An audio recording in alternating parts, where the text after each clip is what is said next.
Tonight on Chim's Talk Africa, my guest is Usen Udoh, a business and HR strategy thought leader. He shares about the place of resilience in his life to becoming all that God wants him to be. Tonight on Chim's Talk Africa. Please like this video and leave a comment below. Let's know what you think. And don't forget to subscribe and click on the bell button and share this video with somebody else. From Cape Town to Cairo and from Mogadishu to Dakar, this is Chim's Talk Africa.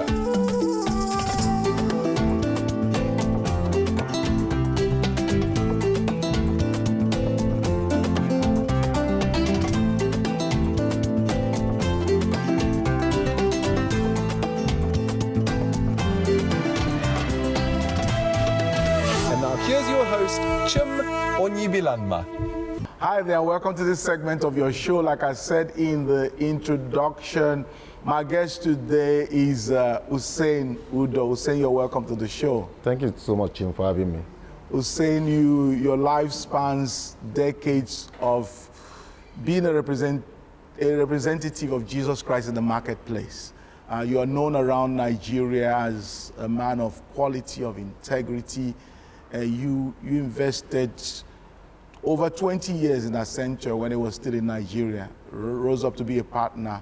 And in the last decade, you were in 8 years in Dangote, even leading the whole HR in Africa. And today you work for yourself. You work for yourself. But I want to go back to the very beginning. When it comes to the Usen we know today, to really understand you, we need to go back, way back, to your formative years. And as we discussed before, you told me that around the age of 7 was a major formative time for you. Tell us about that time.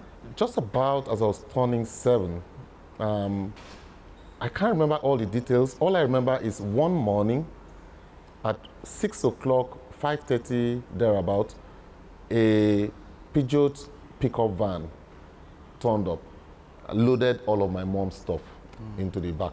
And a sewing machine was tied to the back. And that was the culmination of the struggles she's had with my dad in their marriage. And my mom left. I was about 7 years old.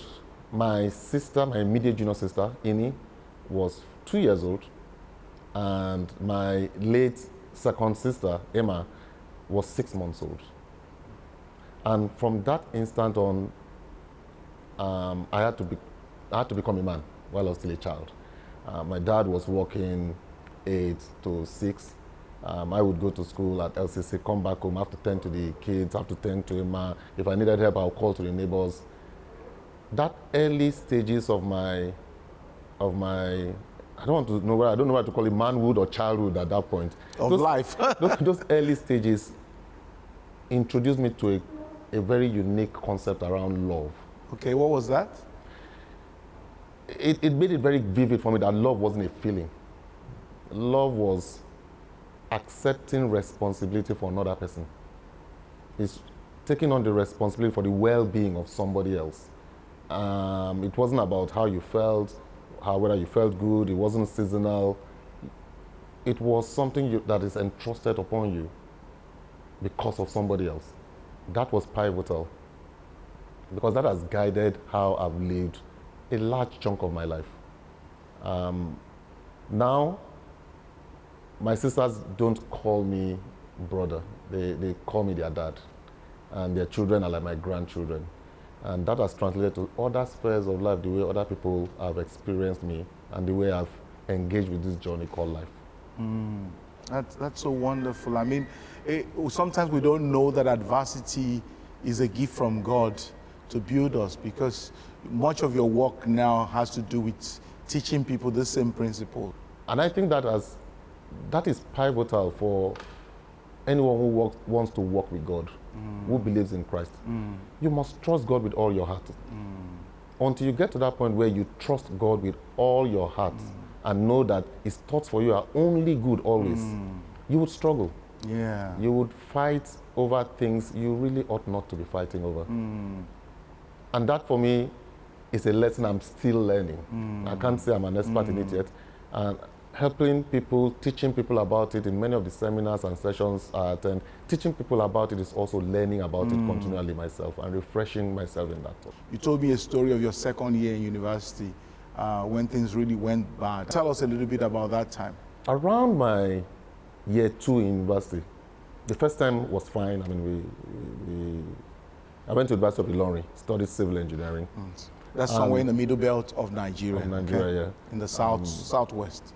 And in the first term of that year, my dad had given me what he could to go to school and resume. And then apparently while I was in school, he lost his job. But there were no mobile phones then. You don't hear much from home when you're in school. If you write a letter, it takes 2 weeks. Or then it used to take 2 weeks. I don't know how long it takes now because nobody writes letters anymore. So I didn't know he had lost his job. Then I came home and realized while I was on holiday that things were so bad that sometimes they would go for a whole week and they would cook nothing in the entire house. And when you say nothing, you mean a few things were not there? I mean absolutely nothing. I lived an entire term semester in campus with no money. And many of my folks who went to University of Ilorin with me know that period. There are a few names I can call, Shola Ibagbiola, Benga, they are watching this program. They know that season. I had nothing on me.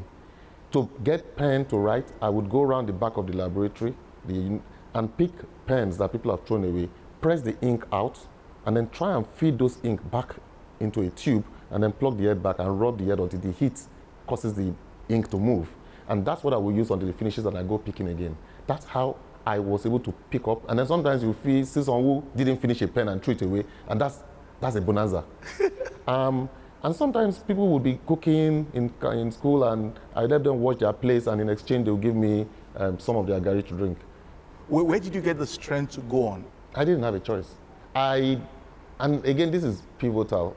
I hadn't joined Accenture. A lot of the principles that are taught to me later on in my life, I didn't know them, I didn't know the names, but I knew the concept. Okay. I knew, for example, that failure was not an option. Failure didn't exist in my lexicon. I could do anything. I didn't know the technical terms for it, but I knew if I put my mind to anything, I could do anything. Failure couldn't define me unless I allowed it to. And that is what kept me. I knew I was good. I knew I would pass. I knew I had the intellect, but I knew I had to put in the effort. And if I put in the effort, success was guaranteed. That's all that kept me. I didn't know the technical names back then, but that's what kept me. For you, the whole concept of being a disciple of Jesus, a follower of Jesus in the marketplace, some people say apostle in the marketplace. Some people, the whole concept of the fact that we're not all called to be on the pulpit and preaching in church, but there where you're walking, you're representing God and you have a mandate, an assignment to people. How do you conceive that? Chim, the first place I'd like to start is, even though I was born into a Catholic family, I knew Christ. I gave my life to Christ fully and properly after I met my wife. My wife took me to our church, the Fountain of Life Church. Somewhere around here in Ikeja. Somewhere around here in Ikeja, Ilupeju actually. And I got under the coverage and tutelage of Pastor Udukoya. And I know in June of 2006, one of the services, I attended service a number of times, but one of the services, I stepped out and decided to declare publicly for Christ. And the moment I did that, yes, there were core values, there were intrinsic need to be honest, but at this point, it became much more meaningful. It became a way of life.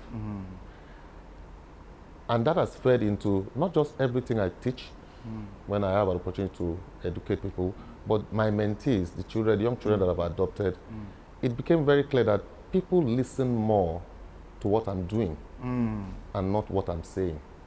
I mean, you can say all the nice things, but people are listening, especially the kids, they're listening much more to what you're doing. So if you see me, if you attend any of my seminar, you will know that that's the first thing I always make clear to people. it is in your place of duty, in your place of calling, how you deliver service in your place of calling that you find purpose. And once you find purpose, you're made. You're made for life. That has translated into how I've done my work. It's translated in, now that I'm in the business space, how I'm trying to start my company. And it's translated into how I live my life. I know when we were speaking off camera, you had asked me about what is one incident where that you remember vividly. In my place of service, I'll tell you one incident. There was a particular year in Dangote. I can name it because I have colleagues. I like these stories to be always validated. Where we had done a salary review mid-year. And then we got to the end of the year, we were supposed to pay out some bonuses. And then my staff had done the calculation of the bonuses. It looked okay. And the salary, the thing you pay out. And I looked at the figure, generous amount, and I signed off. The approved version then came back to me. And of course, being the group HR, I was like, okay, let me check how much I'll be getting. And I flipped to my name and I saw the amount. It didn't seem right. It seemed higher than it should be. So I asked them to give me the pay thing. And I started running through. And that's when it dawned on me that we did a salary increase mid-year. Therefore, to calculate the bonus, you cannot calculate the bonus based on the value at the end of the year. You should calculate it based on the old value from the beginning of the year to the middle, and on the new value from the middle of the year to the end. But what my staff had done was to take the value at the end and calculate it for the entire year, which is what bloated the figure up. So I had to point it out to guys, you've made a mistake here. This is what you should have done. And this thing had gone through the entire approval circle. Audit, tax, finance, my boss, Alaji, is now ready for payment. And the question was, what do? Pay off? You have all the approvals. Or admit to this error, this catastrophic error, and restart the entire process with the risk that people might not get paid on time. And I remember I was like, look, guys, first of all, we need to go speak to audit and to finance. And I spoke to a few of my colleagues, and one of my colleagues actually said, listen, this thing has been signed off by everybody. If you pay it off, before anybody can come after you, they'll have to go after all these other people. What's your risk? Let's have a bonus. This was a statement that was made by a colleague. And I thought to myself, only one thing. If I did this, how would I credibly look at my mentees in the face and say, everything I've told you, everything I've insisted that you do up to this point is What I've real. been teaching you. How would I be able to do that? How would I be able to look at my wife or my children when I get to them and say, this is what I did? How would I leave it down? Now, the amount was very appealing, but the consideration didn't take much for me to say, sorry guys, we have to redo this. And Dangote, you were there for 8 years. Yes. You were the HR for Africa and then the leader of the Dangote Academy. And you were in a very comfortable position. You were, when it comes to remuneration, when it came to status, when it came to excellence of delivery. Why did you leave Dangote? Very good question. The way I would answer this is what I said at the beginning. When God desires to bless you, He would make a path for you.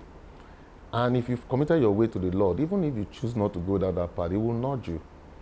And if He knows His own, if you are stubborn and you're not moving, and he wants to make sure that you get it, He will make where you are uncomfortable for you. So Dangote was too comfortable for you before? I was comfortable at Dangote, very comfortable. I could do the job with one hand tied behind me. I was delivering value. The staff were happy. My bosses were happy as far as I know. But God desired to make that place uncomfortable, and then God began to shake things up. We prayed, we fasted, we were like, Lord, let this cup pass us by. But every intervention, God just made sure it was uncomfortable. And when it was time, I left. And guess what? The first few months after I left Dangote, that comment you made played in. Lord, why did this happen? Why did it happen at this time? My dollar-denominated school fees, how am I going to pay? Of course, the phone calls went quiet. You know what typically happens. All those who would call for all those people stopped calling. So what's going to happen? And all I just kept hearing was, God cannot lie. That was the only thing I just kept hearing through that period. God cannot lie because he's not man. I would struggle some days, and the comments either from somebody or something I read or from a music that would play, some random music I would just play. What was most prevalent throughout that period that I was waiting, I like to call it the period in the wilderness, was God cannot lie because he's not man.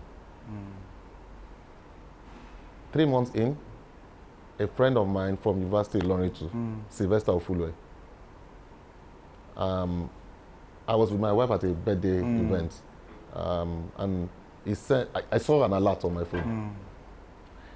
Between January and that April, May, I had not earned a single income at all. No income. And then I got an alert on my phone, and I looked at Sylvester, and I laughed. And I gave the phone to my wife. I said, Sylvester might think things are must think things are very difficult. He's just sent me 50,000 naira. And my wife looked at it and said, did you read this text? And I said, yes, I saw the alert. And she gave the phone back to me and said, read it again. So I looked at the phone. I said, oh, sorry, it's 500,000 naira. And she said, Usen, did you look at that text properly? Can you please look at the text properly? And I looked at it. And Sylvester has sent me 5 million naira. And I was wondering, what's this for? So I started calling him, and he kept cutting my call. Then he sent me a text, he said, I'm in a meeting, please, can I talk to you later? And guess what? For the whole of that month, a number of people kept reaching out with strange acts of kindness. I hadn't worked. I wasn't working at all. I can remember Dr. Magdalena Jani, the PAMSEC of Federal Ministry of Transportation, my brother-in-law, who is like my godfather, and my counselor, Pastor Kule Areogun. All of these guys reached out with significant amount of, and I'm thinking, I didn't realize I had this amount of goodwill. I always thought I was alone. And then in May, I formally started my company, Zimedi. It's very rare for you to start a fresh company and take off at such a rapid speed. But I don't think that it is rare when God is leading you and when God is opening your path. It might seem like fantastic story and all that, but when God is leading you and God opens your path, things just happen. Let me just summarize it. 2022 was the year that I ended the year with the most cash in my entire life. Wow. In my entire life, working life, all life combined. By the end of the year, I was awash with cash. And I had to start thinking, you can't keep cash. You've got to invest. And obviously, all of the things I was worrying about, I was going to keep the children that I have in university. I have about 22 of them. I was going to keep them in school with no income. I was going to keep my children who are schooling abroad in school with no income. I was going to, all of those struggles, by the end of 2022, it just showed that, look, my God is the one who owns the cattle of 1,000 hills. You had more than you've ever had. He owns the cattle You of said 1,000 something, hills. and I want to capture this before we round up. So you have your own children. Yes. There are, how many biological children do you have? I have three Biological and children. one adopted, making One 4. adopted, but then you talked about 22 children in school. What I want to point out is that over the years, you have always taken people from primary school to secondary school, university, and some of them get married and come and work with you. And when did you start that? I think I need to give credit to Usen Udoh Foundation. Usen Udoh Foundation is an NGO founded by Mr. Udom Inoyo and his wife, Ntekwe Inoyo, dedicated to eradicating poverty through good quality education. And I was invited to be a director on the board. And one of the things that the foundation does is that it encourages you to adopt a school. And so I adopted my dad's secondary school in the village. And what I found was that initially I tried buying computers, trying to teach them technology, setting up a computer room, buying a generator, but all of those things got lost. Within 6 months, they would just disappear. And so it became very clear to me that that wasn't it. What I really had to focus on were the kids. The people. The kids that were going through the school. So what I then decided to do was to then pick those children and start talking to them, teach them to read, get them more committed to their education and see if they will pass the exam. And that's how it started. The first set didn't do very well. Then it became very clear to me that the peer pressure you face as a child in the village far overwhelms anything a teacher can teach you in class. And so a lot of very talented kids never actually made it into secondary school. And those who struggled to secondary school never believed that it was in their place to go to university. It just didn't exist. It wasn't something they thought about. Either because nobody in their family did that, or they would get pregnant, or they would be dedicated to it, they would be told to go and learn a trade, or they just simply couldn't afford it. So I had to backtrack and then start picking these kids from primary school, talk to them, go to the village, have a conversation, give them books, encourage them to call me and talk to me about what they read, and then follow them through secondary school. And that journey is what then evolved and pointed out to me that you need to do a bit more than that. Because these kids will do that, you inspire them, you raise their hopes, and then they can't afford to go to school. So I then had to take on the mandate of saying, fine, we'll do this, and I would pay for your school. But not only will I pay for your school, I will pay you a salary. For every month you remain in school, you will earn a salary like anybody else, in addition to your school fees being paid. And then you get access to me where we can talk about anything that challenges you. Two things, Jim. The first thing is, guess what? My quality of life never took a dip. And then this story took on a life of its own, because the only criteria was I would pay for your JAM. That's the entry exam into university. You must pass that JAM on the first try. If you pass that JAM on first try, your entire tuition and salary for every month you're in university is paid, but you must pass that JAM. And once the students learned that, they became more serious in their secondary school because they knew they had only one strike. That they think in their head they are trying to get a scholarship. What they didn't realize was by trying so hard, resisting this peer pressure, studying very hard, burning the candle, they were growing their own character. They thought they were going for a scholarship. So there was a byproduct right there. And as more began to do that, the ones in primary school began to see them and saying, okay, I'd like to be like Oliver's son, because they call me Oliver's son. I'd like to be like Oliver's son. I'd like to do... So let me make you laugh. The very first time I went to the primary school and I was asking the kids, you know the normal questions. What would you like to be when you grow up? What would you like to be when you grow up? Doctor, lawyer, teacher. And then I saw this child who, what would you like? He said he would like to be honorable. Okay, now I didn't know what that meant. I was like, you want to be honorable? So I didn't want to appear like someone who didn't know what they were talking about. I was like, okay, honorable, that's good, that's good. So what do honorables do?